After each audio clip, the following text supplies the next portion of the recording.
nous nous proposons aujourd'hui de vous faire découvrir un texte ésotérique des plus mystérieux, qui fait couler beaucoup d'encre et dont la signification profonde n'a jamais été dévoilée au grand jour.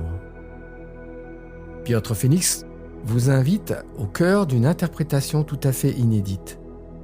Nous parlons ici de l'Apocalypse, attribué à Jean, l'apôtre le plus proche de Jésus.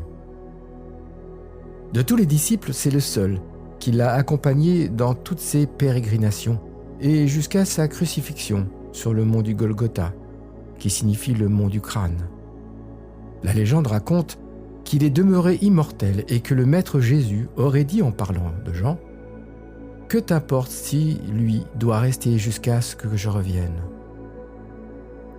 Jean avait déjà frappé fort avec son évangile qui commence par les mystérieuses paroles « Au commencement était le Verbe, et le Verbe était auprès de Dieu, et le Verbe était Dieu. » Ce texte transmet des clés hermétiques sans lesquelles les évangiles ne peuvent être compris. Le texte de l'Apocalypse n'est pas une fiction ou un texte imaginaire, mais la transcription de la vision que l'apôtre Jean, déjà âgé, reçut lorsqu'il fut déporté sur l'île de Patmos par l'empereur Domitien. L'île est très exiguë et aride. Sur la route qui va du golfe de Scala à la capitale Chora, une grotte conserve le souvenir du séjour du saint.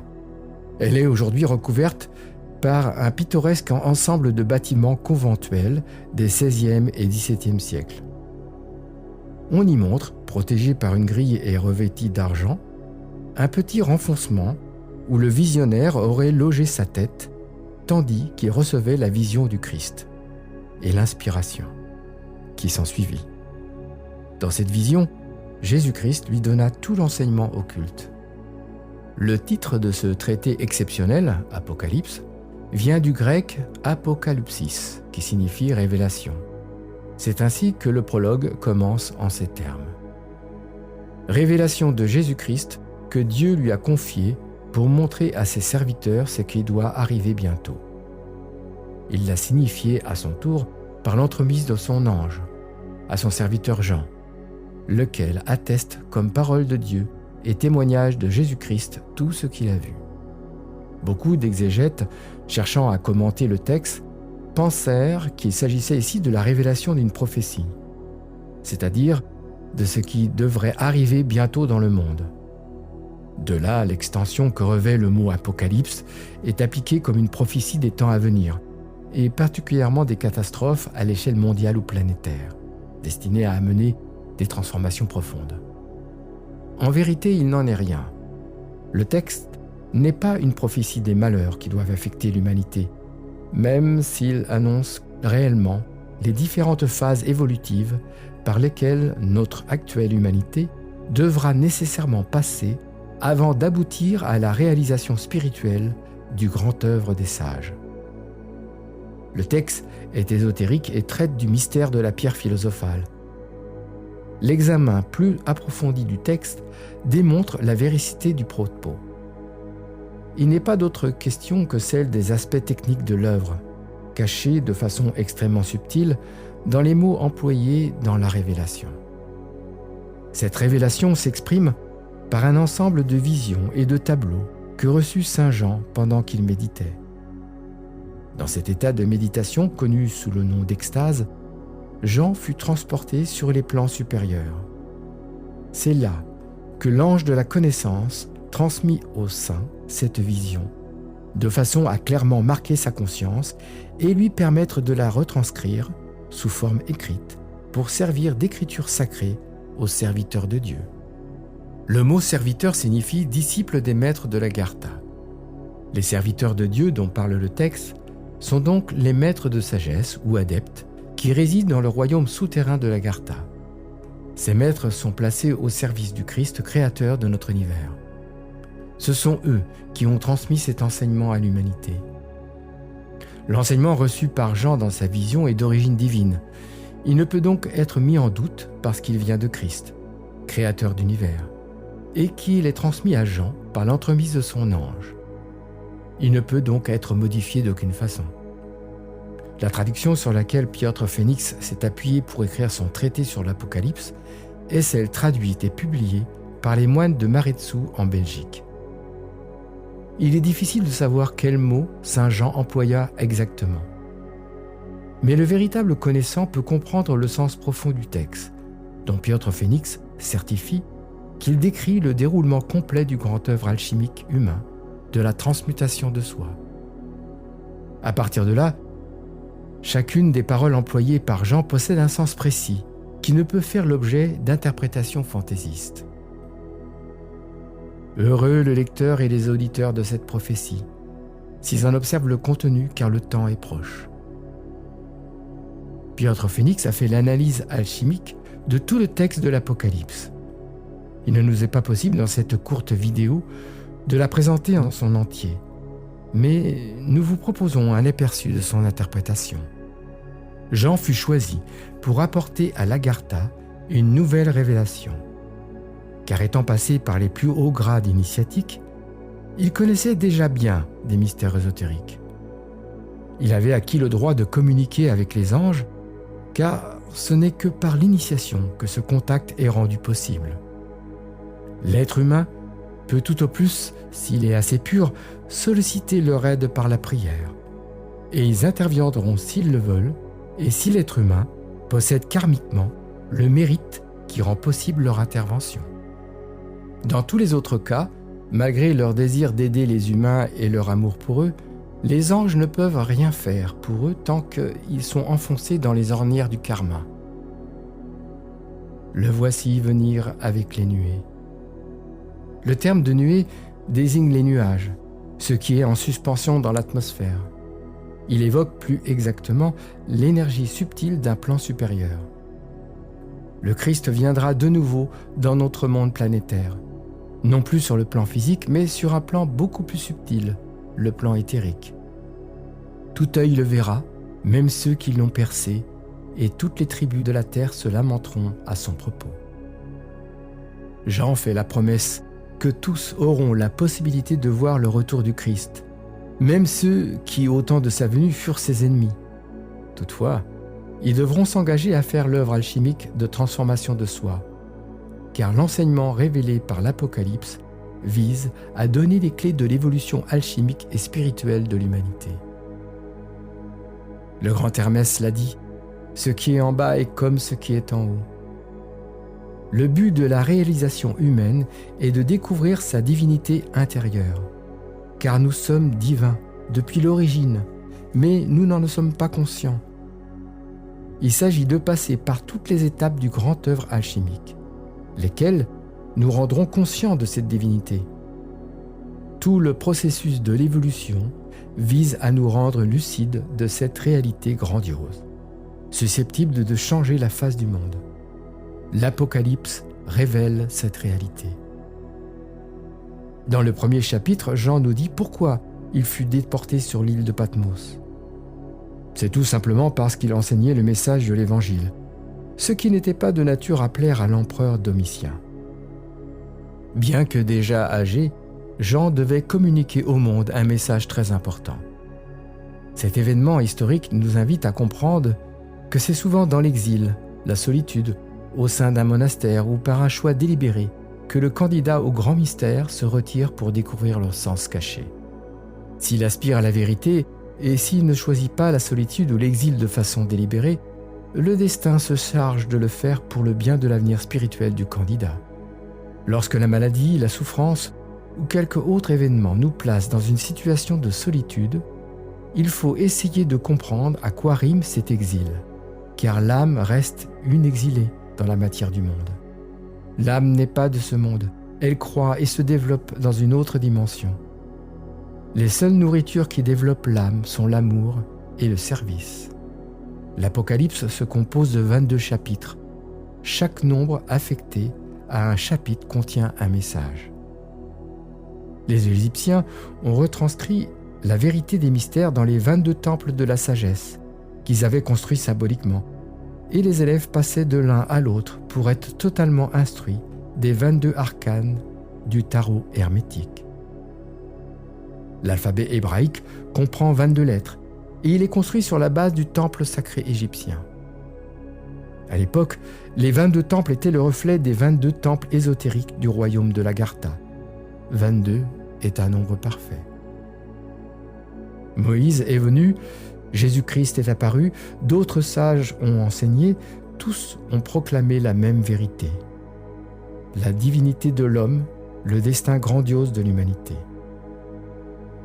Les descriptions que Moïse fit de la Genèse sont celles des opérations du grand œuvre alchimique.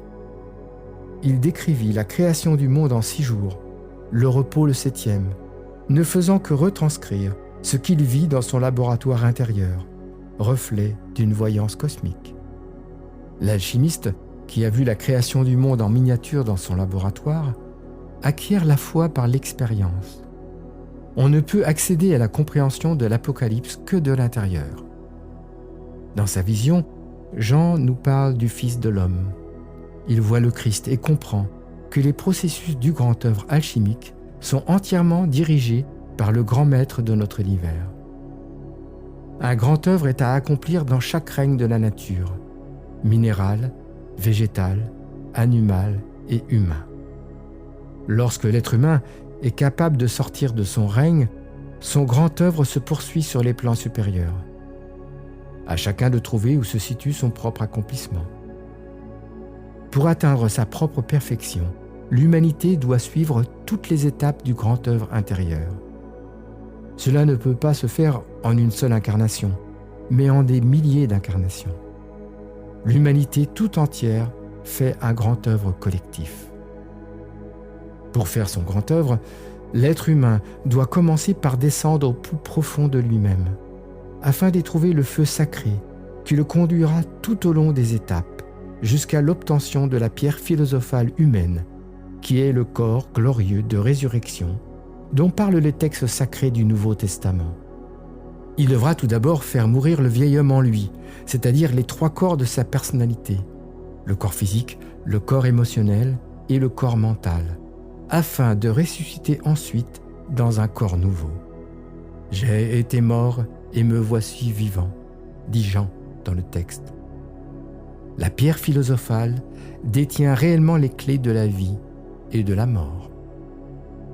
Depuis que le Christ est venu sur notre planète, il y a plus de 2000 ans, ce qui autrefois était enseigné dans les temples initiatiques est à présent enseigné au monde entier.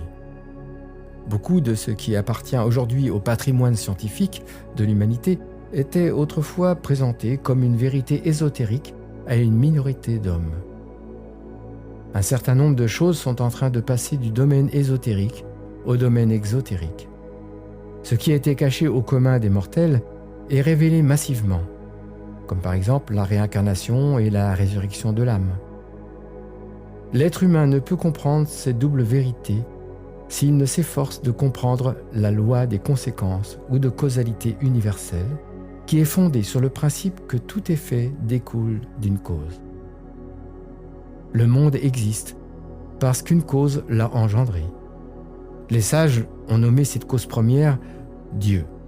Il faut comprendre, si peu que ce soit, que Dieu est une présence, une énergie, une intelligence, une vibration capable d'élaborer des mondes, d'engendrer les êtres humains, les animaux, toutes les formes de la création. L'Apocalypse n'est pas une simple prophétie des temps à venir, annonçant la destruction d'un monde par suite des fautes, des erreurs et des péchés que l'humanité a commis. Mais elle est bien plus l'annonce des transformations qui surviennent en cette humanité. Il s'agit donc plutôt d'une prophétie cosmique qui affecte en même temps chaque aspect de ce cosmos, à savoir les planètes, le soleil, l'humanité et tous les règnes, minéraux, végétaux, animaux, les forces élémentales, situées en deçà du règne minéral, et les règnes au-delà du règne humain, comprenant toutes les hiérarchies créatrices comme les anges, les archanges, etc. C'est la création tout entière qui est concernée, visible et invisible. Dès le premier chapitre, Jean reçoit la vision de l'évolution du monde qui commence par une involution des énergies de l'Esprit divin, de son essence dans la matière. Le monde de Dieu, sur le plan manifesté, visible, chimique, est constitué de matière. La matière est l'aspect visible de la forme divine. Après le stade de l'involution viendra le stade de l'évolution, c'est-à-dire du retour de l'âme vers ses origines divines. Tandis qu'un univers disparaît, un autre univers est déjà en formation. De façon permanente, spontanée et simultanée, des univers disparaissent et d'autres apparaissent. Nous observons les choses à partir d'un angle de vision planétaire et nous saisissons mal que nous sommes dans une éternité permanente. La matière évolue, car dès l'origine, le divin a voulu qu'elle soit imparfaite et qu'elle ait à évoluer pour devenir parfaite. Le terme de l'évolution est donc la perfection de la matière, jusqu'à ce qu'elle retourne à son état d'origine, pleinement divin et conscient. Il s'agit en fait d'une spiritualisation de la matière divine, ce processus qui amène l'évolution de la matière vers un état de perfection divine se nomme le grand œuvre. Pourquoi en est-il ainsi ? C'est le mystère divin. L'esprit se caractérise par sa permanence, son éternité. La matière se caractérise par son impermanence, sa relativité et sa mortalité. Tout ce qui est venu à manifestation dans l'ordre d'un univers visible, chimique, est voué au temps, à l'espace et possède un commencement qui aura une fin. Mortalité signifie que nous avons affaire à des forces divines soumises au changement. Ce changement s'appelle la mort et ce processus est parfaitement décrit par Piotr Fénix dans son ouvrage intitulé « Pèlerinage aux coulisses de la vie ». Le grand œuvre démontre que le destin de l'être humain est grandiose. Il peut arriver à l'autoréalisation et devenir pleinement conscient qu'il est un être divin dans un univers divin. La prophétie de l'Apocalypse concerne l'état du monde à son commencement, son milieu et sa fin. Il ne s'agit donc pas d'une simple révélation de quelque chose qui doit arriver, mais d'une instruction que Christ donne à Jean par l'intermédiaire de l'ange de la connaissance. Ce n'est pas par l'intellect que l'on peut comprendre le texte de l'Apocalypse, mais bien plus par une vision et une expérience intérieure. C'est une doctrine à la fois complètement ouverte, énoncée clairement aux yeux du monde. Et pourtant, personne ne voit ni n'entend le contenu profond, car en vérité, la doctrine est bien cachée. Saint Jean conclut le texte de l'Apocalypse par une bénédiction générale sur le monde, enjoignant à tous les humains d'ouvrir leur cœur à cet enseignement exceptionnel pour essayer de comprendre le contenu de ce livre prophétique. Si vous avez aimé cette vidéo, n'hésitez pas à mettre un j'aime et à vous abonner à la chaîne Piotr Fénix. C'est gratuit. Ce petit geste nous aide beaucoup pour permettre à un plus grand nombre de personnes de découvrir nos vidéos. Merci à vous.